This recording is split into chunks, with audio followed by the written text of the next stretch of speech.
सहनाववतु सहनो भुनक्तु सह वीर्यं कर्वावहे तेजस्विनावधीतमस्तु मा विद्विषावहे ॐ शान्ति शान्ति शान्तिः Shvetashvatra Upanishad. We are on the 6th chapter, the 5th original Sanskrit. He is the source and the cause that brings about association. He is seen as beyond the three times and even as without having parts. After meditating first on the effulgent one, who is possessed of all the forms, who is the origin and truth by nature, who is worshipful and who exists in one's heart, one becomes different from Prakriti and the elements. So it's a kind of a long, cumbersome translation.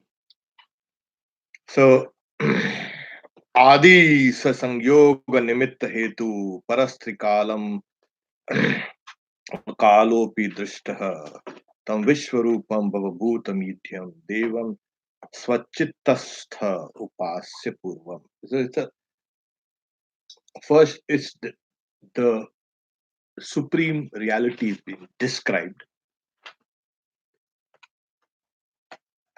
unconditioned reality. Then how it is conditioned, how it appears to be conditioned, and how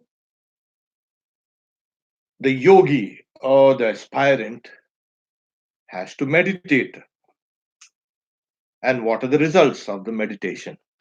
So, though it is a little cumbersome, yet we find that it's a very meaningful verse uh, because we have been explaining the word, in the the great sayings are "Thou art that," and we've seen "Thou." What is that? What is thou? What is you? And the connection between the two. And slowly we are coming here to how this connection exists and how this connection has to be actualized. So, how does God, when you look at this universe, it seems kind of improbable. When at least I was young, uh, God, this question of, and why God? Is everything running on perfectly well without God or whatever? Everything, why should believe? And then there was a kind of conflict within my mind. But then I said, all these sages for thousands of years have been talking about God. Are they telling lies? No. And not only sages in India, but all over, who's right and who's wrong? There must be another order of reality. We are looking at one order of reality and saying, this is it. And they are looking at another order of reality and say, this is it. So this verse speaks about these two orders of reality and how they ought to be intuited. So the first is he is the source. Now there is nothing called gender here. It's just that usage. It's, in those Vedic days, they had nothing better to do than that imputed this kind of. But later on, they transcend this all the genders and say that there's no he or she or whatever. So when we read, we will read that. That is the source. That's the source. Now everything has a source. You, me, In fact, when you look at this world, we generally we just look at to kind of a peephole, and we people, oh, we understand. Oh, this.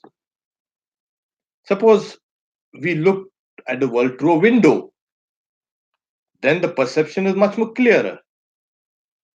And then suppose we see this world without any windows or peepholes, without a house even, straight out. And what do you see? You see the whole nature as a kind of evolving. There is a beginning, there is a middle, there's an end to everything. What is that? That is the beginning of everything. The beginning of what? Everything. You, me, trees, plants, the whole world, and moon, and Mars, and the whole solar system, and the whole galaxy, and the whole universe. Beginning, the source. Okay, that is what it is.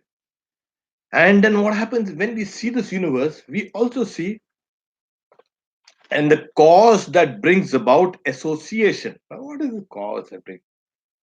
It is, like I said, the cumbersome translation. That is the element that makes everything join together, clump together. You see, everything is a result of combination in this universe. Everything, combination and disintegration. And then again it combines, again it recombines, again it disintegrates. Everything. So this whole recycling process is going on in a tremendous way.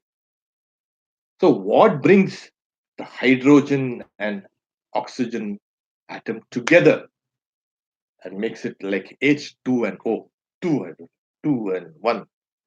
Well, uh, something brings them together. Yeah, you might look at it like the weak and the strong nuclear force. All forget it. But there is some cause that brings things together, and then something new comes appears. Two hydrogen and one oxygen makes a molecule of water. Wow! And there it goes and on and on and on and on. Something brings things together, takes them apart, brings them together, back over and over again. So this is what is it. That power, that power that has given rise to all these things, forms and reforms whatever is there in this universe. Then that is seen as beyond the three times: past, present, future. You cannot have a reality that is, let me say, God created the universe. Really? I see. Oh, so that's beginning of time. Yeah. That God cannot be an eternal God. Why? Because he has begun in time, it will end in time. That's why they have to have a judgment day, the end times. They have to have. Otherwise, they'll be left with only half an argument. Yeah. We started something and you're going to end it. Better end it. Fine, fine, fine. Let's look at it like that. There. So this is that day of judgment, Qayamat Din. That is, all the Muslims say, yeah, when the whole world will be judged and everything, or whatever. It is a you can settle doctrine uh, in Judaism, Christianity, and Islam. But in Hinduism, Buddhism, all we got out of the no creation. No, no, no, no. And with the creation, it appears like as a creation. And time begins somewhere down below. God is beyond time, transcends time. So our God is eternal. That is why, I was reading the other day, I was telling them a long dissertation on what God did on the first day and on the second day, on the third day. A huge volume. I was saying, my God, How can it be that God did all these things on the first day? First day? What first day?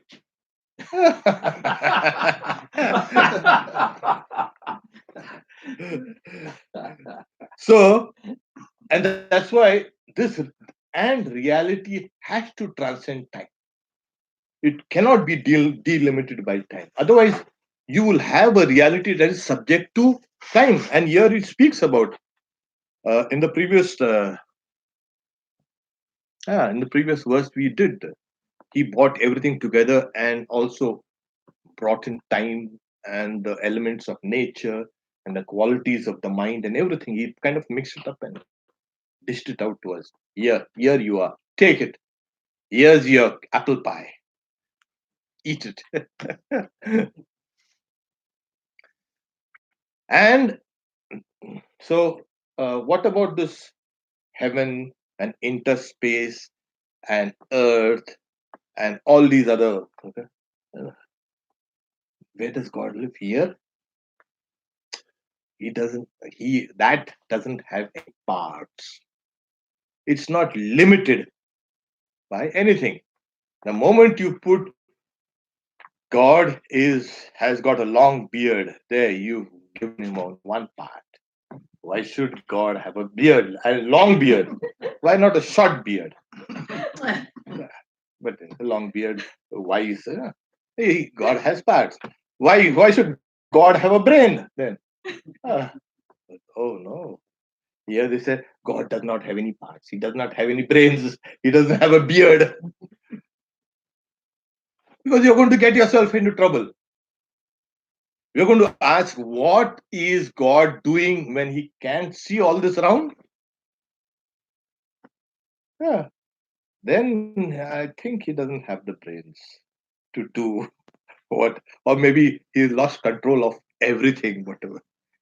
We start something and we do not know how we are going to end up with.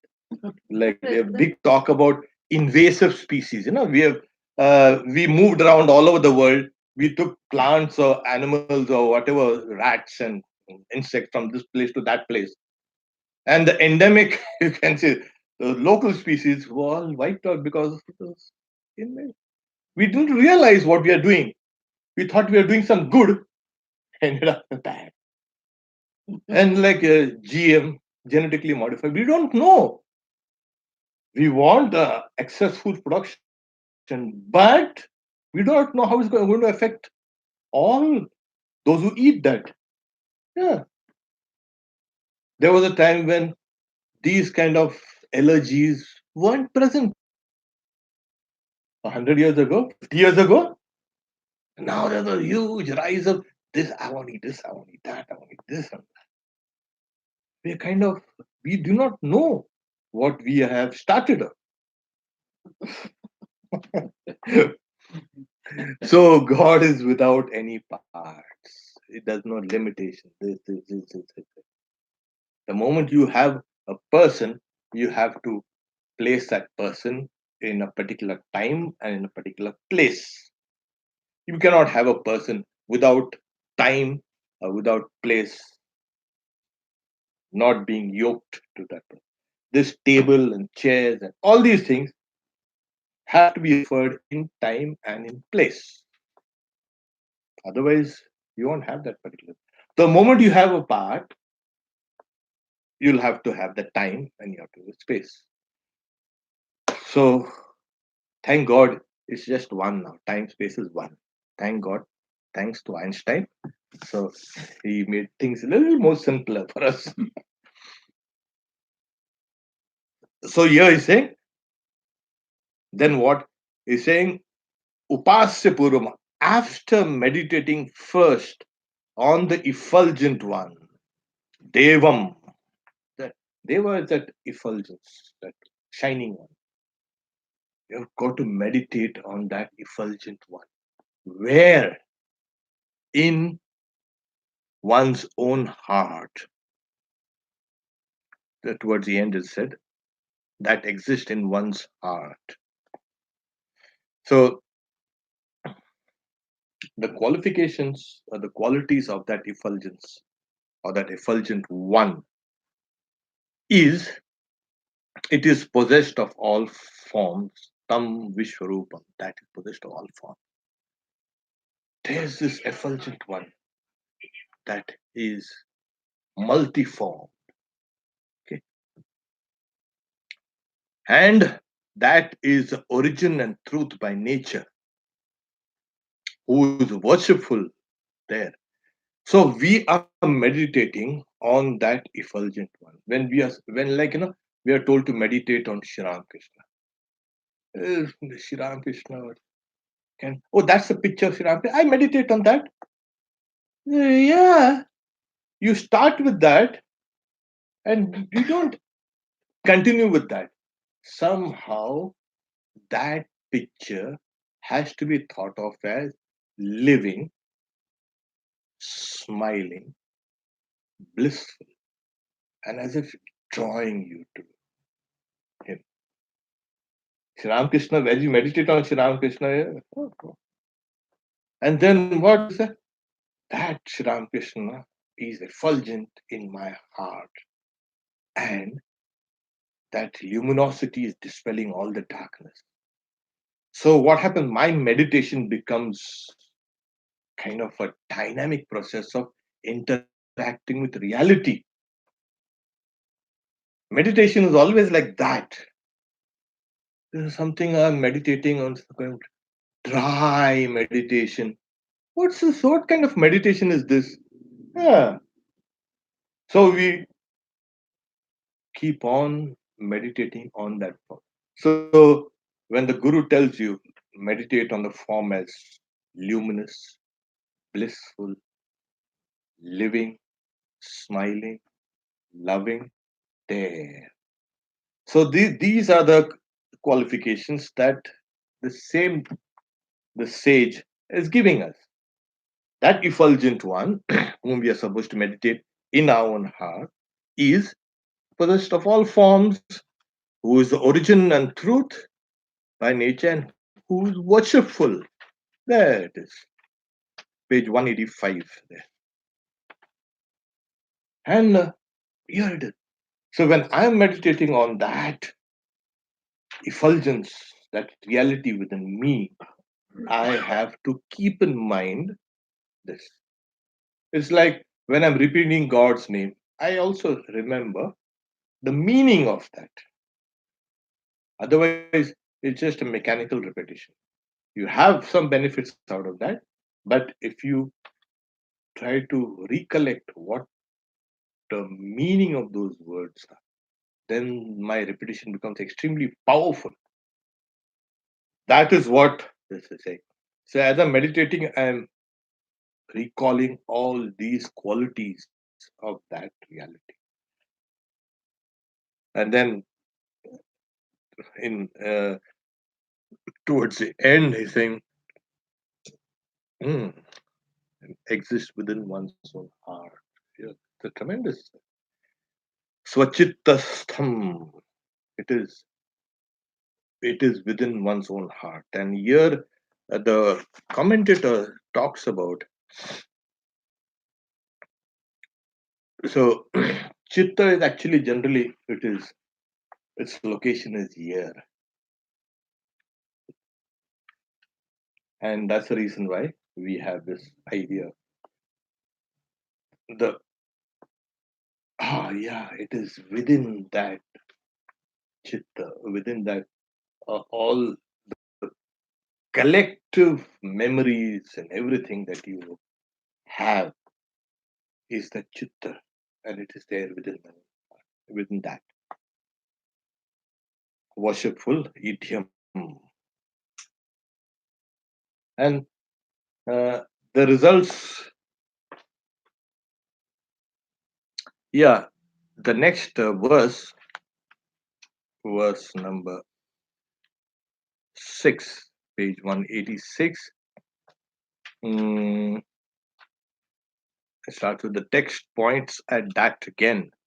So, why is that kind of repetitive, we can say, uh, way that the sage keeps on? That's because there are different types of minds. Somebody would like uh, deity, that effulgent deity, as the source of everything. Someone would like to beyond time. Someone would like to be. It's multiformed. Someone would like to have. It's beautiful. It's worshipful one. So as aspirants are the different grades of aspirants, rather, they need on every grade they need that reality to be comprehended like this. So Sri Ramakrishna used to say, when you see the Divine Mother there with all that glory, with the 10 arms or the 12 arms,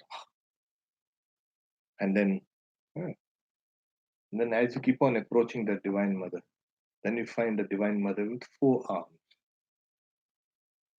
And then as you keep on approaching, you'll find Divine Mother with 2 arms.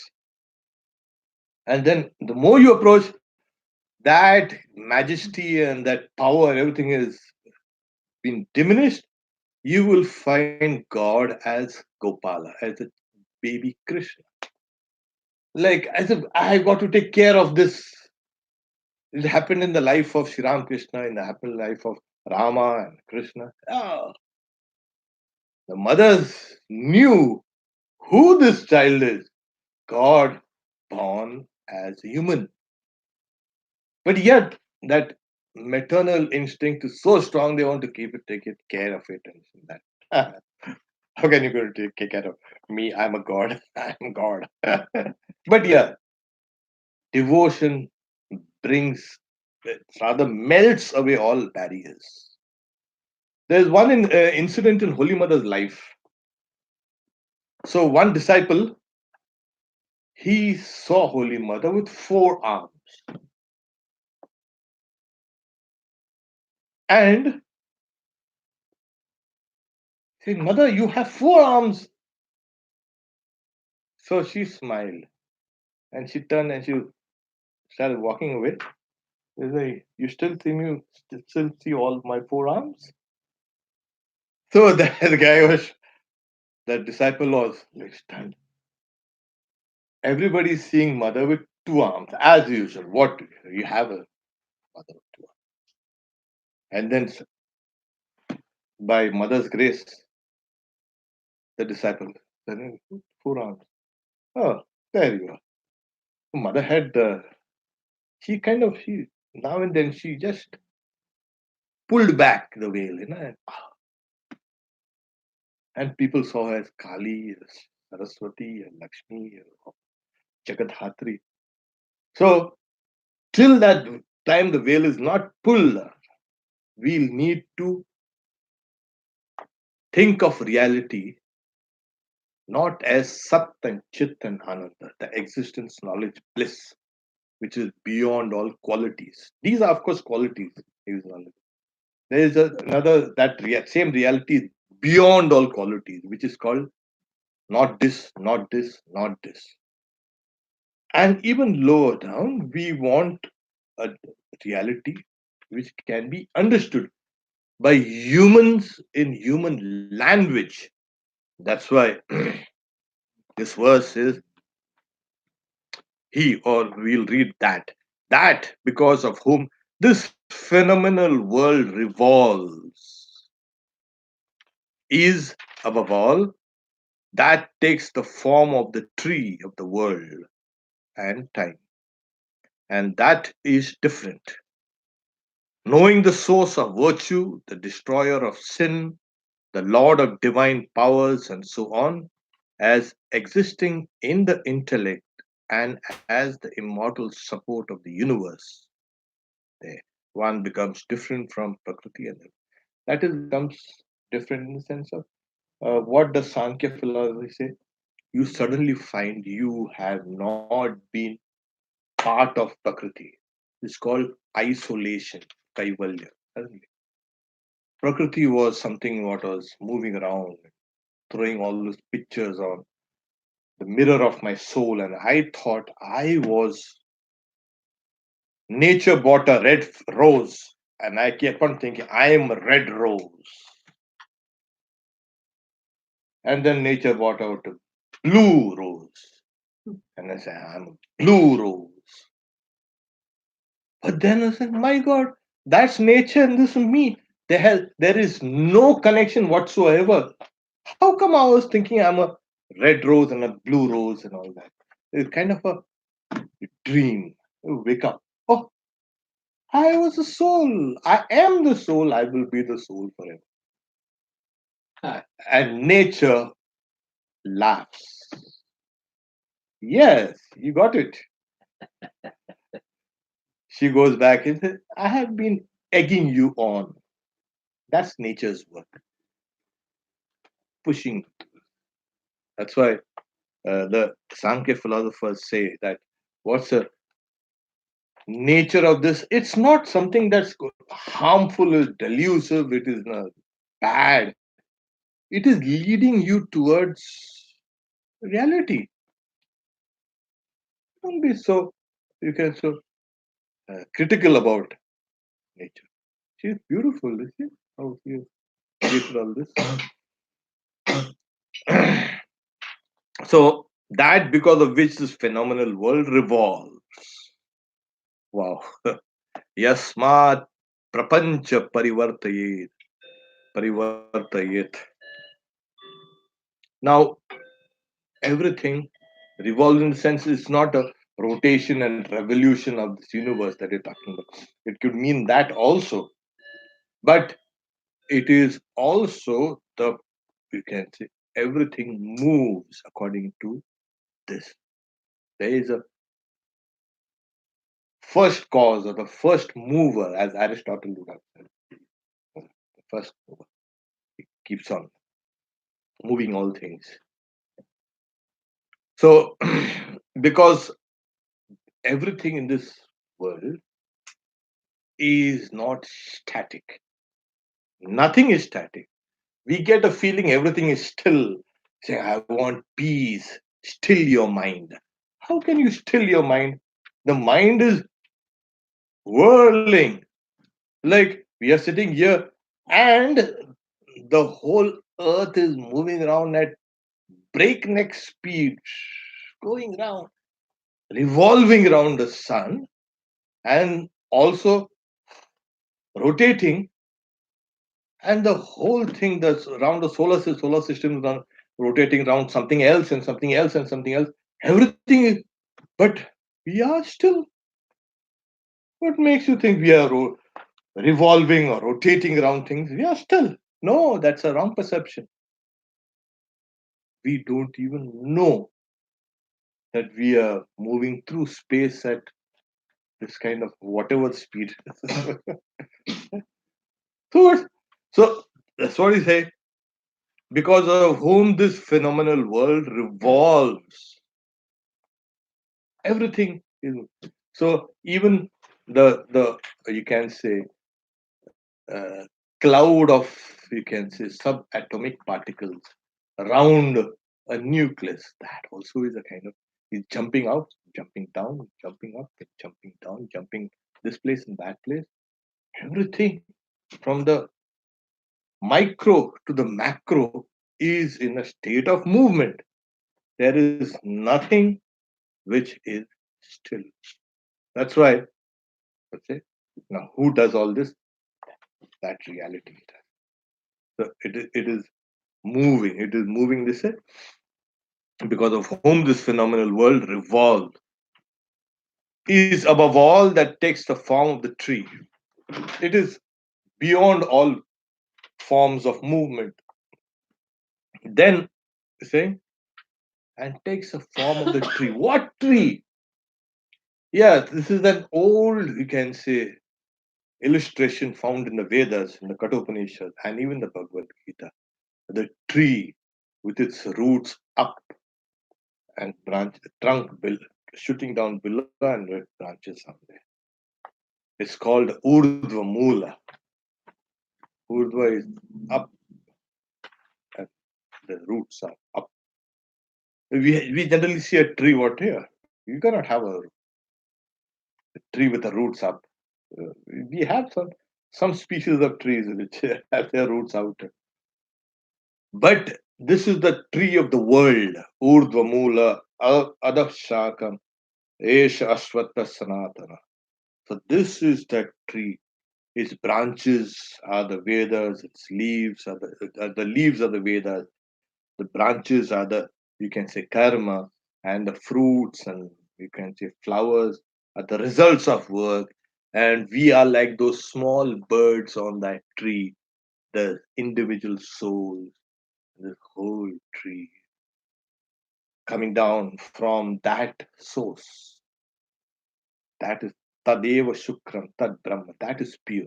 So that phenomenal world emerges from that Brahman and comes, descends down below over and over and over and over. Branches and twigs and you know, stems and fruits and flowers and leaves. And this is the great Ashwatha tree. In the Bhagavad Gita also, the 15th chapter, it says, Urdhamulam Adashakam Ashwattham Prahuravya Chandansi Yasya Parnani Yastvam Veda Saved. And it is taken more or less from the Upanishad, the Katha Upanishad, which we are discussing. So this existence comes from the causal realm to the subtle realms to the gross realms over and over, keeps on multiplying. It's like we have a child kept here. Well, say, sit down here. And the child. And then nowadays children they need a smartphone to play with. In the old days we had something called some toys. Nowadays they're not it. They'll just talk. What is that? What is this toys? Am I a baby? They're giving me toys. They want a smartphone. And then you see the child. You notice the child. That child is not going to sit still. He's going he or she is going to start doing things. And then slowly, so the whole it is engaged, it is distracted, and it does not bother about any other thing. So what happens is it's kind of from the pure state of being a child, that innocence, that thing gets kind of corrupted, gets engaged with all the activities, and slowly it starts spreading itself around. That is what happens with the reality when it's in the time for projection. It happens with us. Tell a person, sit down quietly and don't do anything. What is this? This is called meditation. What? What's this meditation? Closing your eyes and muttering something in this meditation. You're wasting your time. Do something useful. Do something fruitful. What should I do? Sitting around quietly. But then humanity is somehow intuited. No, this is what is going to be the future of humanity. When you look at Buddha's image, a statue, or Ramakrishna, or Vivekananda, we know that they're not sitting down quietly doing nothing.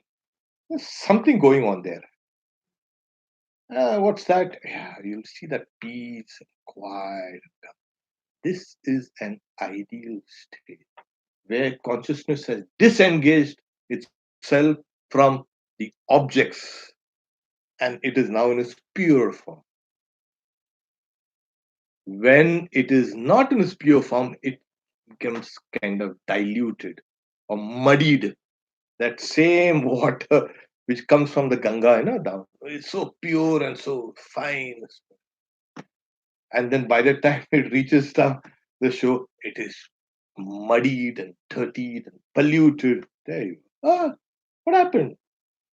You could have stayed there. You wanted to come down. And then you get now muddied. So it's the same with us. The idea is keep quiet, make your consciousness pure, disengage with all the things that makes you spread out. That's why the first practice of meditation is sit down still. Don't move. Now, suppose a mosquito comes, Don't move. Let the mosquito come and let it go. After biting you. Yeah, what? So what is there? Doesn't matter. Nothing will happen. Because there are a lot of stories in India. We have a lot of mosquito stories. They have because you know what? We have co-evolved with them. Looks like they are so smart, smarter than sometimes us. We try to eradicate them, try to kill them. No. So the idea is surround still, and then try to become aware of your breath. That makes it still. Become aware of your mind. That stills the mind. Become aware of your intellect. It stills you, as if you just keep a kind of a watching that.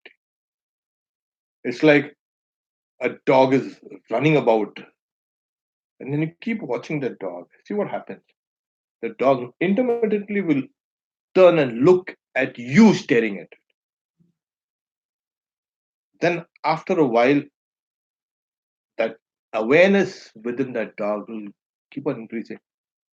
Am I doing something wrong? Why is this guy staring down at me?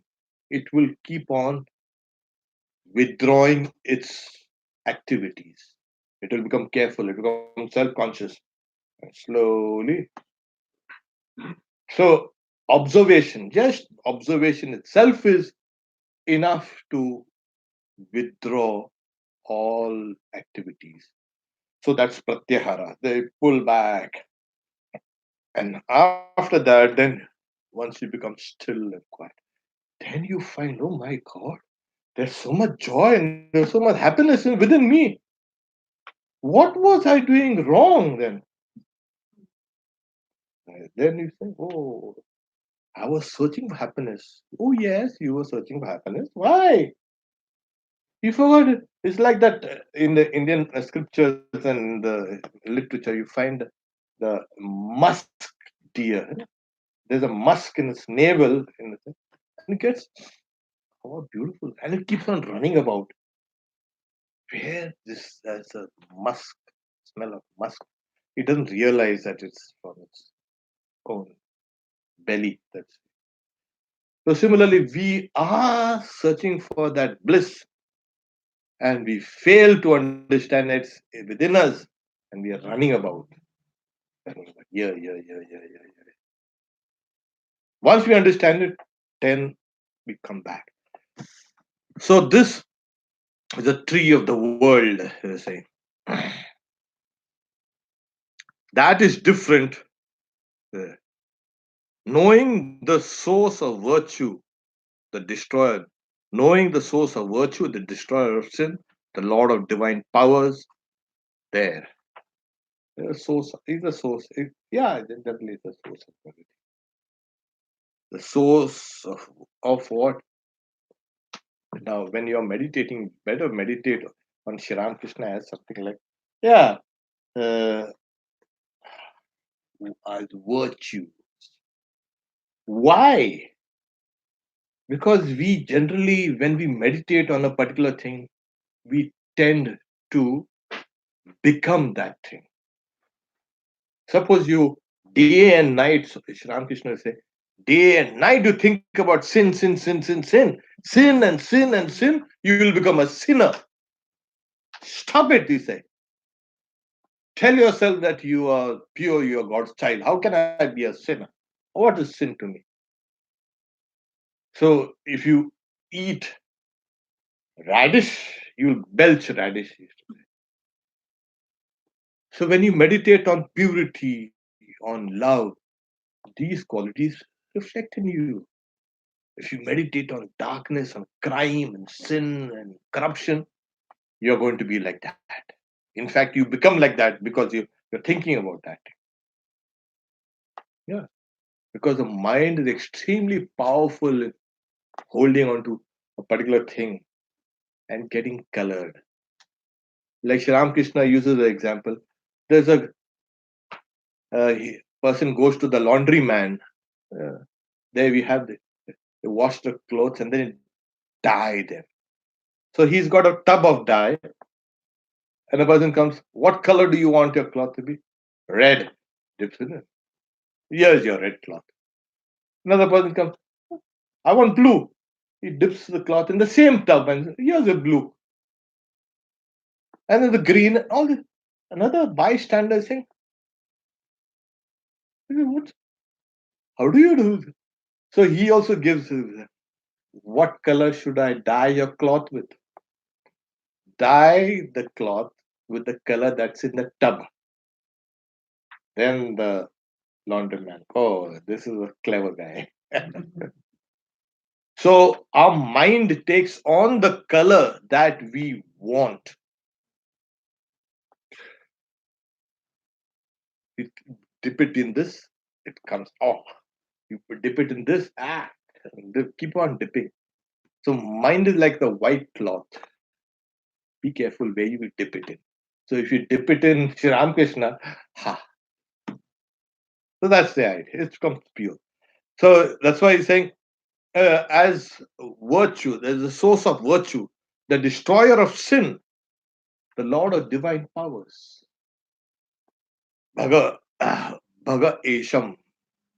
Bhaga is Bhagwan. You say Bhagwan. What's Bhagwan? Oh, Bhagwan.